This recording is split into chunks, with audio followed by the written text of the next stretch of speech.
Muy buenas tardes, estimados y estimadas colegas del Colegio de Profesionales en Orientación y todas las personas que nos acompañan en esta tarde. El día de hoy vamos a tener un tema que nos importa mucho y se relaciona mucho con nuestra disciplina, que se refiere a las implicaciones sociales de la pandemia desde una perspectiva sociológica. Como ustedes saben, uno de los fundamentos, ¿verdad?, de nuestra disciplina de la sociología. Entonces, por eso queríamos contar con un colega conocedor del tema. Entonces, para hoy les presento a un José Soro, sociólogo de la Universidad Estatal a Distancia, a quien doy la bienvenida. Entonces, José, bienvenido. David, muchas gracias por el espacio y también al Colegio de Profesionales en Orientación. Muchas gracias por acompañarnos y por la disposición. De verdad que es un gusto tenerte por acá. Vamos a dar inicio entonces. La pandemia tiene implicaciones muy grandes, ¿verdad? En diferentes dimensiones sociales y pues eso es lo que queremos un poco pues ir abarcando. Entonces, la primera pregunta que queremos poner en la mesa es, ¿qué vislumbras desde la sociología, ¿verdad?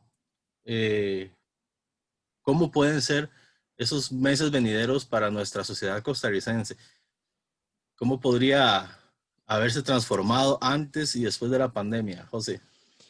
Gracias, David. Sí, bueno, vivimos una época convulsa, ¿verdad? Si se quiere, y podríamos estar ante eh, un panorama de crisis, de varias crisis simultáneas, ¿verdad? Una de ellas, por ejemplo, la crisis sanitaria, la más visible de todas, la que nos tiene en esta situación en la mayoría de los casos de los que podemos explicar. Al día de ayer, bueno, al finalizar septiembre de 2020, Costa Rica tenía casi 76,000 casos acumulados de COVID y 904 personas fallecidas por esta pandemia, lo cual es obviamente crítico en el tema sanitario, ¿verdad? Esperando el no colapso del sistema hospitalario y lo cual traería, como vimos desgraciadamente en experiencias en Sudamérica especialmente, ¿verdad? De personas que fallecían en sus casas o en las calles o en los salones de los hospitales porque no hay Claro. capacidad de atención. Entonces allí eh, hay un tema importante, ¿verdad? El tema sanitario, cómo llegar con ese mensaje que debe ser oportuno, cómo hacer para que las comunidades, para que las diferentes poblaciones, David, logren, digamos que adecuar su realidad a este nuevo contexto, ¿verdad? Donde tenemos en esta crisis sanitaria, bueno, se conecta con la crisis económica, el tema del desempleo. Y vivimos en un país con un alto sector informal, ¿verdad? Bueno, y si hablamos de América Latina, ni para qué. Entonces, son dos cosas que van paralelas, van cotejadas y que hay una imbricación fuerte entre ellas. Es decir, las personas necesitan la operación arroz y frijoles, como se dice vulgarmente, necesitan comer, necesitan tener ingresos para pagar sus cuentas, a la vez de que se exponen al virus, ¿verdad? Ese es el gran dilema social en el que estamos. Entonces, ahí hay un campo importante en el cual trabajar. Creo que no hay soluciones perfectas y de hecho no hay soluciones. En este momento, la solución país, en el caso costarricense, fue abrir.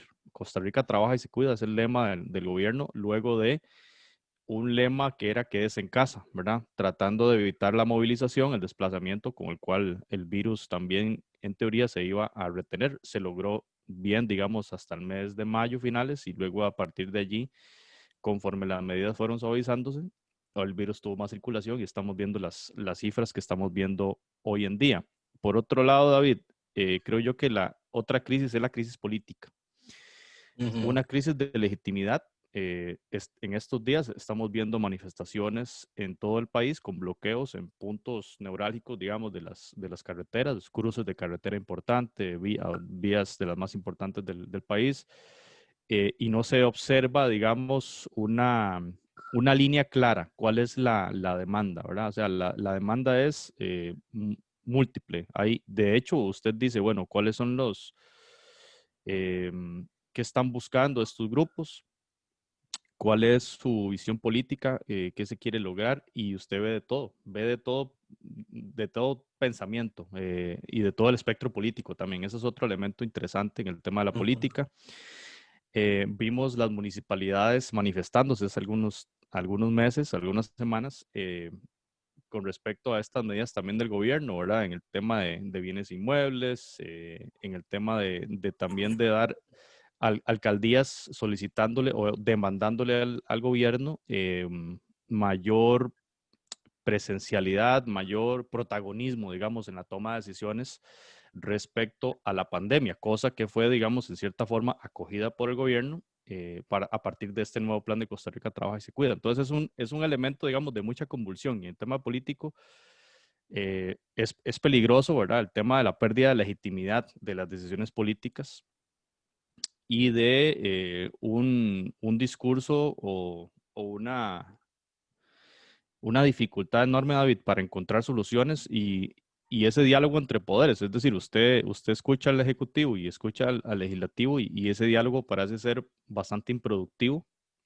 Al inicio de la pandemia parecía que era se trabajaba más en grupo, ¿verdad? Recordemos los diputados y diputadas trabajando viernes o trabajando fines de semana, cosa que yo veía, lo mencionamos al inicio de la pandemia, era un elemento, si se quiere, anecdótico, porque eso no es así usualmente, Claro. o incluso las vacaciones de Semana Santa que no se tomaron, ¿verdad? Ujú.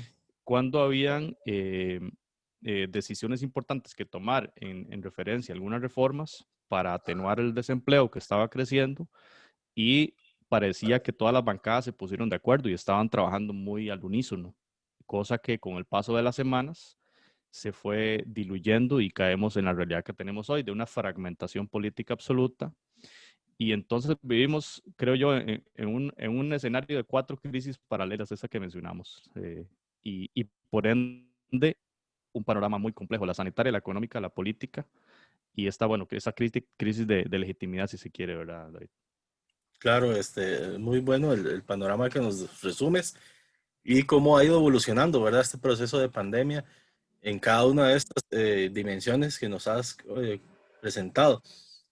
Definitivamente, creo que es visible, ¿verdad? El cómo al principio todos nos pusimos la camiseta, ¿verdad? Y queríamos hacer frente en conjunto, ¿verdad? Como vos lo decías, pero conforme pasó el tiempo empezaron a extrapolarse, ¿verdad? Y todo el mundo agarró por su lado y pues con unas elecciones, ¿verdad? Tan pronto, un proceso eh, político, ¿verdad? A la vista, pues todo el mundo está buscando cómo quedar bien, ¿verdad? Ante la gente, desde su visión, ¿verdad? Y las mismas personas estamos divididas en cómo eh, eh, digamos, en cómo percibimos la pandemia, ¿verdad? Algunos que ni siquiera consideran que existe y demás. Entonces, ve, todo esto eh, nos pinta, ¿verdad? Esas crisis que vos nos estabas indicando muy, muy puntualmente y que sí son completamente válidas, ¿verdad? Igual yo creo que hay que sumarle también la crisis a nivel educativo, ¿verdad? O en el sector educativo, porque si bien es cierto, ha sacado la tarea, ¿verdad? Con todo lo que se ha podido y de forma emergente, pues yo creo que el año que viene ya trae muchos más retos también para el cuerpo docente del país, ¿verdad? David, esa crisis social, digamos, que es la cuarta que mencionaba, sí, desde mi punto de vista, un año, no sé si decirle año perdido en educación, pero sí es un rezago importantísimo, ¿verdad? Estamos ya iniciando octubre y, bueno, ya la ministra dijo que no regresaremos a la presencialidad y se habla ya de algunas luces de que con protocolos y demás podremos regresar al 21, el retomar las clases presenciales, pero sabemos que serán escenarios, digamos, distintos a los conocidos de aquí hacia atrás históricamente, ¿verdad? Pensando en que, bueno, uno de los problemas del sistema público educativo era, si se quiere, un problema de infraestructura, ¿verdad? Y de nombramientos, y entonces que los grupos eran bastante numerosos, y cómo hacer ahora si tenemos grupos numerosos, infraestructura limitada, y tenemos que hacer, digamos, respetar el tema del distanciamiento en el aula. Ujú. Eso es un tema, ¿verdad? Luego el tema también en esta crisis social de las inequidades que han sido demasiado visibles, David. especialmente para quienes tenemos el privilegio de tener internet en la casa, de tener equipo de cómputo y conexión a internet, respecto a quienes no, ¿verdad? Ya decía se hablaba del ministerio que habían 90,000 personas, 90,000 estudiantes de los que se perdió total contacto. O sea, ¿qué pasa con la realidad de estos 90,000 estudiantes, David?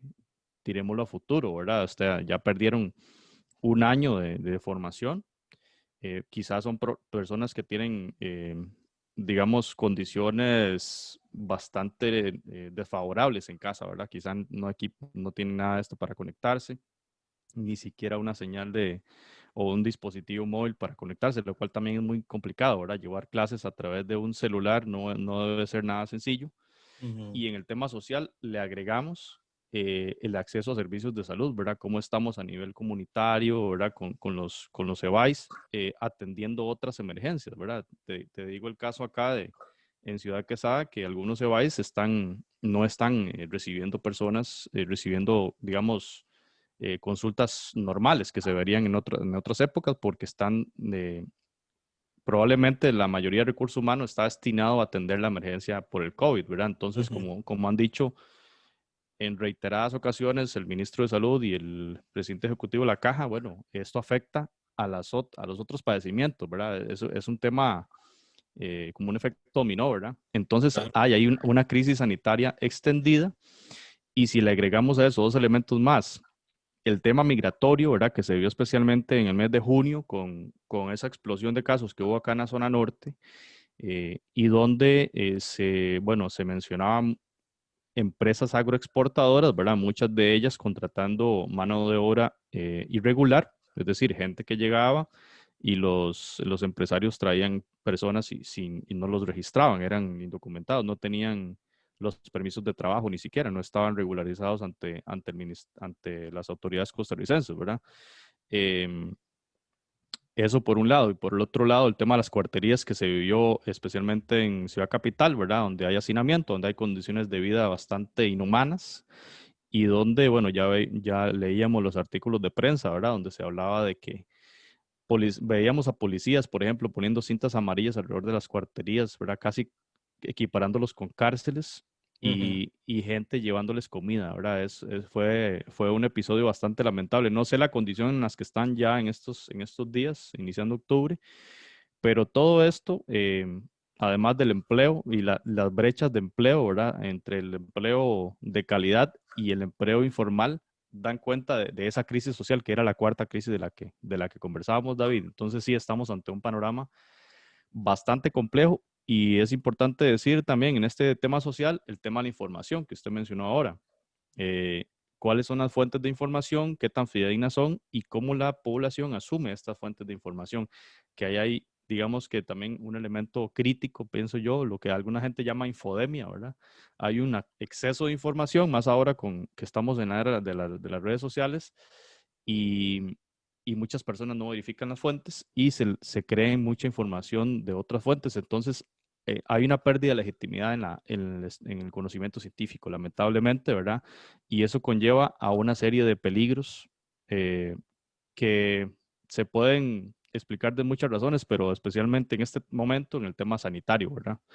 Con el tema de remedios y otras cosas que no están comprobados y nos lleva eh, este problema de la infodemia, como llaman, nos lleva a un problema también de cómo eh, percibimos las decisiones de las autoridades, si son buenas o son malas, en función de esa información que no podemos discernir qué tan fiable es. Creo que ahí tenemos un reto enorme desde todas las ciencias, desde la institucionalidad, porque hay una crisis en el sistema educativo claramente. Claro. Una de las preguntas que yo tenía por ahí planteadas era precisamente qué situaciones han sido desnudadas, ¿verdad?, a través de la pandemia, porque hay cosas que ya existían y que pues nos hemos hecho como sociedad de la vista gorda, ¿verdad? Como el tema de cuarterías, como el tema del trabajo informal en la zona norte y otras regiones de agricultura, ¿verdad? Eh, Como este tema también de la precarización de la información, por decirlo de alguna forma, eh, y esa pérdida, ¿verdad?, de la información a nivel científico, como vos lo decías, este, y cómo todo eso, ¿verdad?, ha ido creciendo, ¿verdad?, como se ha visto más visible. esta pandemia yo creo que nos desnudó como sociedad, nos ha enseñado, ¿verdad? Que hemos estado dejando de lado, tenemos un gran rezago en ciertas áreas y que eso nos vino a cobrar también, ¿verdad? Esta crisis y pues nos lo va a seguir cobrando, ¿verdad? Las crisis venideras que estamos conversando porque no nos quisimos preparar en ciertos temas de automatización de pagos, por ejemplo, en servicios públicos, en, no sé, todo el tema de equidad con diferentes sectores poblacionales, ¿verdad? Las poblaciones indígenas, las personas migrantes y demás. Y todo eso pues ha sido eh, pues magnificado, ¿verdad? Por este tema, ¿verdad? Y hoy día no sé cuántas personas podrían decir que no conocían el tema de las cuarterías y cómo vive mucha gente, ¿verdad? De forma que uno no entiende, ¿verdad? En esas condiciones, cómo se crían nuestros chicos, ¿verdad? Nuestros estudiantes, en el caso de los que trabajan en educación, ni siquiera dimensionaban, ¿verdad? Esas dinámicas en las que ellos estaban involucrados. Sí, nos hacíamos de la vista gorda, si se quiere. Es decir, Ujú. esas realidades son nuevas. No, esas realidades han Ah, estado ahí siempre. Simplemente nos hacíamos de la vista gorda y,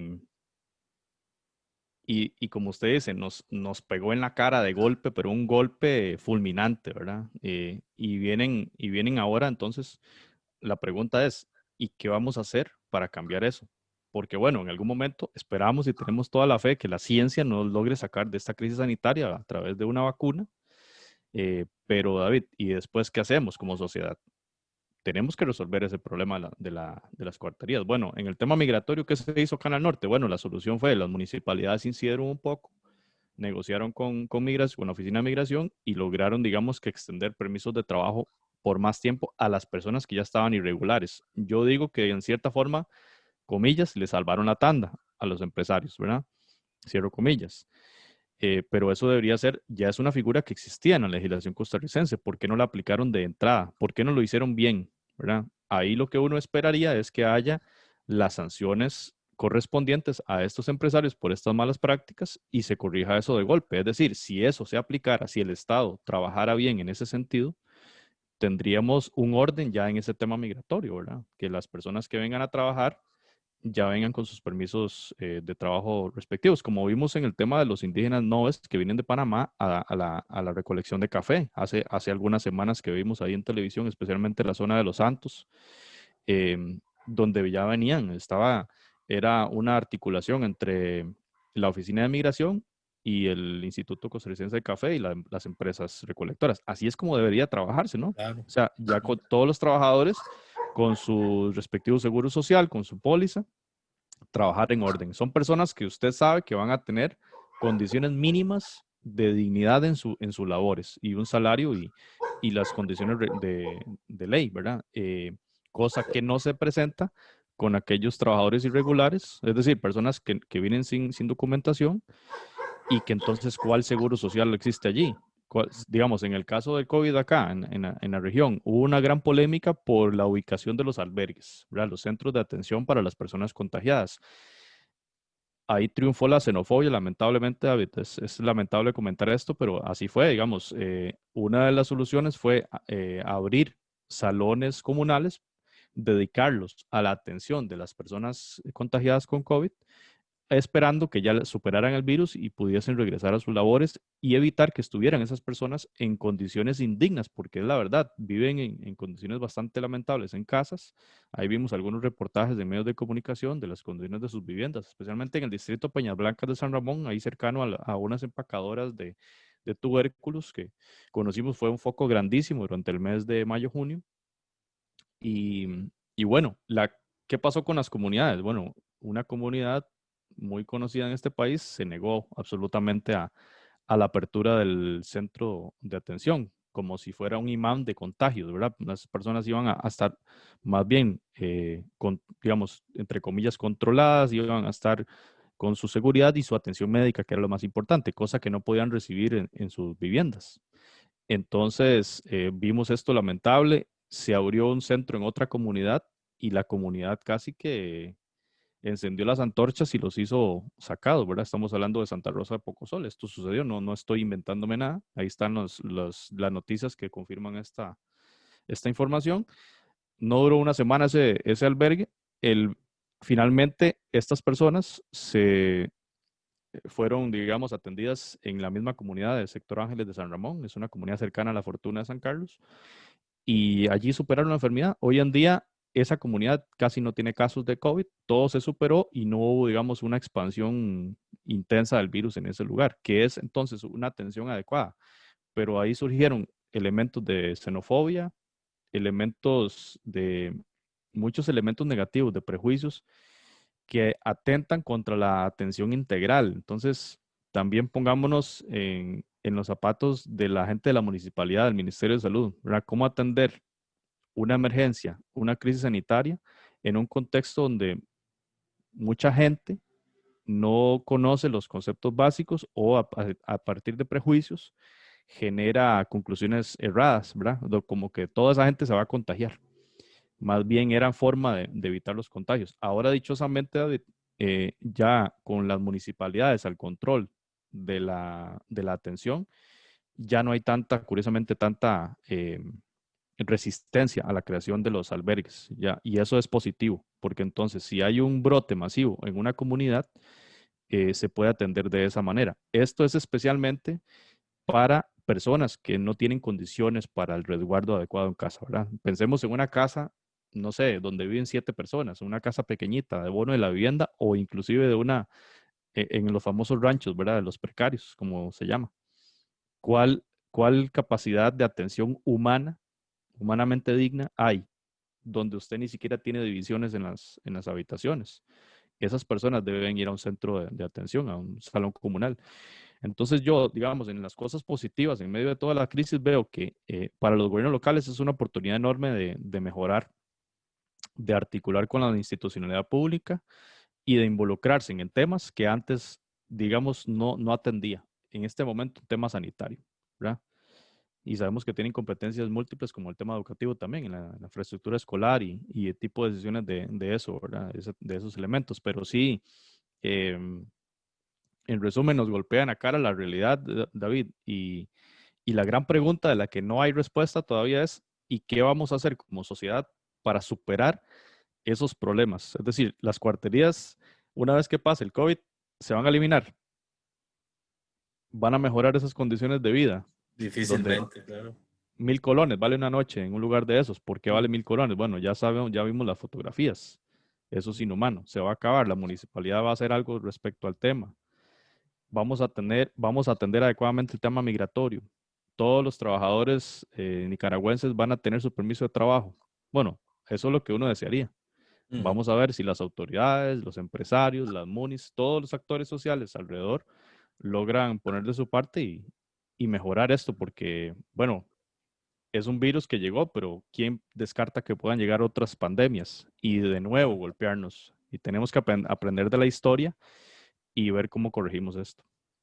Claro, yo creo que sí, una de las principales enseñanzas que nos ha dejado esto es la importancia de articular los esfuerzos y los trabajos que cada institución, que cada sector realiza, ¿verdad? Porque generalmente hemos visto como cada quien trabaja por su lado, por sus propios intereses, ¿verdad?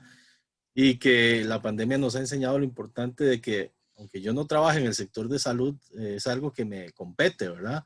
Aunque yo no trabaje en el sector educativo, pues también me compete. Yo no tengo que ver con el sector de agricultores, ¿verdad? Pero también tengo que involucrarme, ¿verdad? Y por lo menos conocer cuál es su realidad. Y cada institución que está aquí centralizada tiene que también eh, conocer y comprender cuál es la realidad de cada una de las zonas alejadas del país, ¿verdad? Y cómo viven, en qué condiciones y qué situaciones se dan cuando hay cada uno de estos procesos de cultivo, ¿verdad? Que también trae muchísimas implicaciones y que pues hay mucho atropello de los derechos humanos y demás en múltiples cosas, ¿verdad? Entonces, todo esto que lo hemos visto es importantísimo que cada uno de los de los frentes, ¿verdad? Pues articule sus esfuerzos, porque es mucho el trabajo que se hace, es mucha la inversión, pero cada quien está haciendo patadas de ahogado para solucionar un problema que entre todos podríamos pues enfrentarlo de una mejor forma. Así es, la articulación es esencial. Ojalá, por eso, viendo las cosas positivas en medio de una crisis dividida en varios aspectos, ¿verdad? Como ya lo mencionamos, pero en esos elementos positivos de sacar la articulación como un aprendizaje. Lo hemos visto, David, en otros momentos recientes, el huracán Otto, por ejemplo. Ujú. O sea, aquí en la zona norte hubo ejemplos de cantones que trabajaron con articulación, que sufrieron el mismo huracán, pasó por todos los cantones de acá. Y cantones que tuvieron buenos resultados y cantones donde lamentablemente hubo personas fallecidas. ¿Y cuáles fueron las diferencias? Bueno, el trabajo conjunto, la preparación. Por eso en las instituciones educativas no está de más participar de los comités de la escuela, el comité de emergencia, de Ujú. los comités de bandera azul ecológica, no sé, las diferentes organizaciones que tengan que ver al tema de riesgo. Porque todas nuestras escuelas, nuestros colegios están cerca de ríos o cerca de alguna quebradita que tal vez es un caño y mañana con un aguacero grande se puede convertir en una inundación. Eso pasa en este país, un país con una topografía muy particular.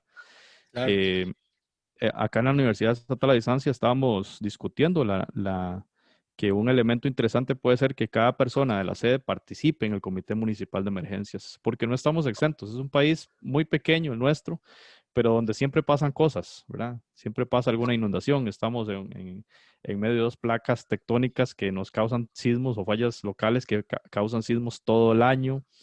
Una zona susceptible a huracanes en gran parte, medio año.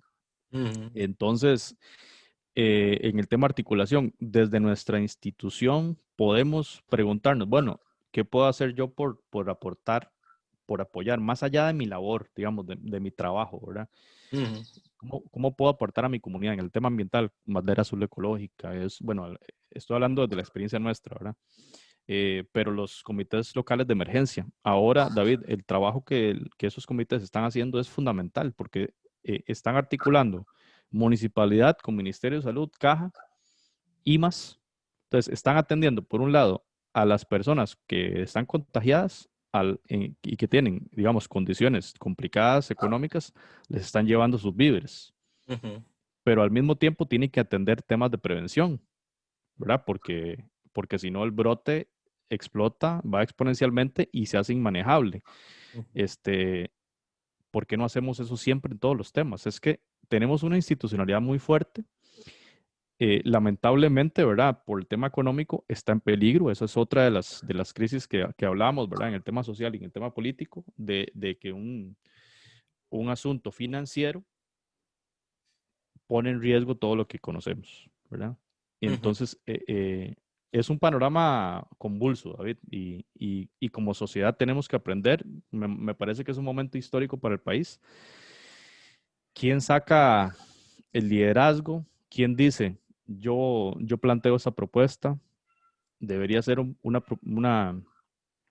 una gran construcción del país, ¿verdad? A partir de diferentes propuestas de todos los sectores. Y el Ujú. aprendizaje de la articulación tiene que llevarnos a comprender que todos somos importantes. Claro. En este tema de prejuicios que hablamos ahora, xenofóbicos, también se puede dar una analogía con una división artificial que se ha tratado de crear entre la institucionalidad pública y la empresa privada, ¿verdad? Como tratándose de ver dos universos que son distintos y que nunca se combinan cuando la realidad es otra completamente. Es decir, muchas de las personas que tienen empresas fueron formadas en el sistema educativo público, ¿verdad? Ujú. Pero, digamos, ciertos sectores de la prensa vende como que son cosas diferentes y no puede uno vivir sin, a ver, no son excluyentes, digamos, ese es el Ujú. discurso que hay y cuando no es tan certero, ¿verdad?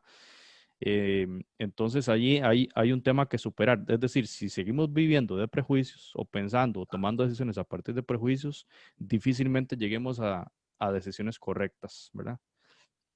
Estamos claros que esta crisis o esta múltiple crisis no vamos a salir ilesos, todas las partes vamos a tener alguna pérdida, ¿verdad?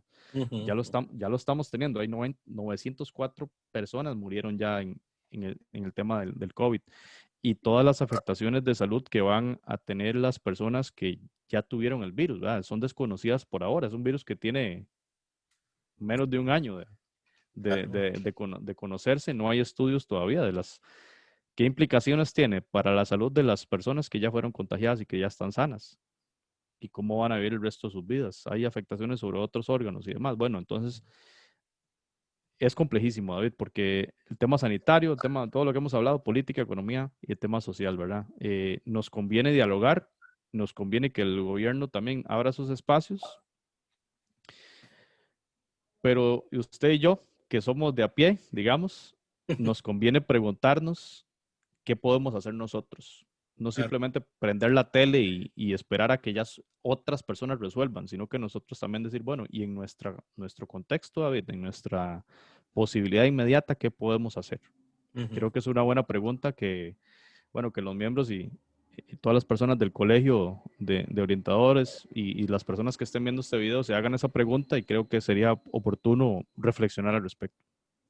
Excelente, creo que es una excelente forma, digamos, de ya ir cerrando el, el posicionarnos, ¿verdad? De qué podemos hacer desde nuestro rol, desde nuestra posición, no solo como profesionales, sino como personas que somos parte de esta sociedad, ¿verdad? Y que eh, lo que le sucede a cualquiera de los que, de los que vivimos acá, perdón, pues nos afecta de una u otra forma. A nadie le sirve que el desempleo vaya en aumento, a nadie le sirve, ¿verdad? Que la pobreza vaya creciendo, que los niveles de salud sean, digamos, vayan bajando y que las enfermedades pues vayan en crecimiento, ¿verdad? Porque no solo esas que no conocemos, esos padecimientos que irán a aparecer por los padecimientos del COVID, ¿verdad? Sino todas aquellas repercusiones que traigan esas enfermedades que no han sido atendidas oportunamente por, por la crisis, ¿verdad? O por la falta de tiempo, de equipo y de condiciones para atender todas esas necesidades. Entonces, definitivamente el panorama es convulso, es complejo y estamos en una sociedad de la información que no es lo mismo que la sociedad del conocimiento, porque a veces más información es más desconocimiento, porque no sabemos desde dónde viene esa información, no verificamos las fuentes y creo que eso es una de las enseñanzas con las que nos podemos quedar. Eh, Investiguemos, estudiemos y compartamos lo que sabemos también, dialoguemos, como decía José, que es súper importante articular también las diferentes disciplinas. Ya no es momento de que estemos divididos, todos somos importantes, dejar los celos profesionales de lado y todo este tipo de cosas que lo que han hecho es dañar y limitar, digamos, el crecimiento de la sociedad y no perder la capacidad de ser humanos, ¿verdad? Que también eso me parece muy importante. Al principio de la pandemia, como anécdota, no sé si a vos te pasaba, pero era difícil salir, ¿verdad? Era muy difícil toparse con otras personas y ir al súper y no querías toparte con nadie en el pasillo. Entonces, eh, no sé cómo ir a hacer eso luego, ¿verdad? Cómo hacer nuevos amigos, cómo hacer, conocer nuevas personas, eh, involucrarse en nuevos contextos. Todo eso también se va a ver implicado. Entonces, pues, te dejo un espacio para cerrar. No sé qué opiniones tienes al respecto.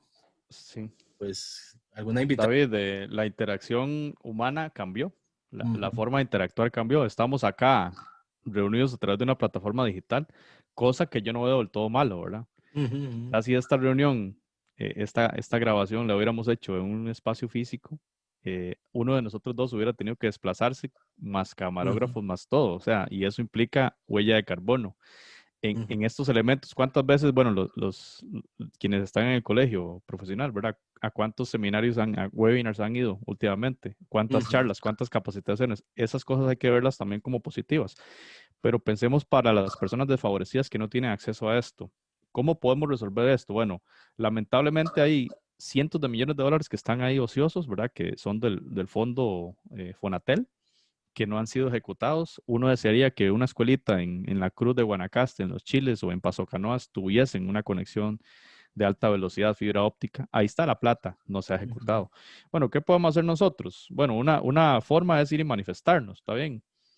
La otra que creo yo es ver qué recursos tenemos ya y cómo apoyar a esas poblaciones más desfavorecidas. Por ejemplo, si algunos centros educativos tienen conexión, cómo habilitar algunos espacios con todos los protocolos para estudiantes que no tengan esa posibilidad, por lo menos de habilitar el Wi-Fi. Otra persona que les preste una tableta, etcétera. La UNED, por ejemplo, tiene tablets que distribuye entre los estudiantes que no tengan dispositivos móviles. Pensar en soluciones comunitarias. Digamos, yo no tengo las respuestas ni las tiene usted, David. Creo que es una cosa que hay que construir, pero en una comunidad, pensemos en nuestra comunidad, donde estén ustedes escuchando este mensaje. ¿Qué recursos tenemos localmente en nuestra escuela, en nuestro colegio, en salón comunal, que la asociación de desarrollo tiene conexión a internet, solo la asociación tiene conexión, tiene un router? Bueno, habilitémoslo. Ahí lo ponemos afuera y que la gente pueda conectarse un ratito por lo menos, o una silla, alguna cosa para que las personas que necesitan y no tienen estas posibilidades, ir disminuyendo la brecha. Yo sé que es algo, tal vez alguien diga, bueno, es ridícula la propuesta, pero son formas de ayudar. Con que ayudemos a una persona, cada uno de nosotros podemos ir un poquito solventando esto, mientras obviamente desearía uno que las autoridades resuelvan el problema de unos fondos que están destinados a eso, porque aquí todas las escuelas deberían tener y colegios deberían tener internet de alta velocidad, pero Ujú. también las municipalidades, los parques, debemos tener una sociedad conectada y paralelo, bueno, y todas las reformas educativas que se requieren, ¿verdad? Tenemos que hacer un esfuerzo muy grande para mejorar y plantearnos, todas las personas que trabajamos en educación, tenemos que plantearnos cómo hacemos para resolver el problema de comprensión de lectura de las personas, el problema de educación cívica, donde no se comprende bien la diferencia entre el poder legislativo y el ejecutivo, donde quién toma las decisiones, de qué tipo de decisiones se toman, cómo nosotros que trabajamos en educación podemos atender ese problema, David, porque ese problema ya nos afectó, nos golpeó en la cara, como usted dijo, en el tema del COVID, pero eso no se cambia de la noche a la mañana. Y vendrán problemas en el futuro. O sea, es decir, superando el COVID aparecerán muchos otros problemas. Y esa parte tenemos que resolverla porque si no, no podemos avanzar como sociedad.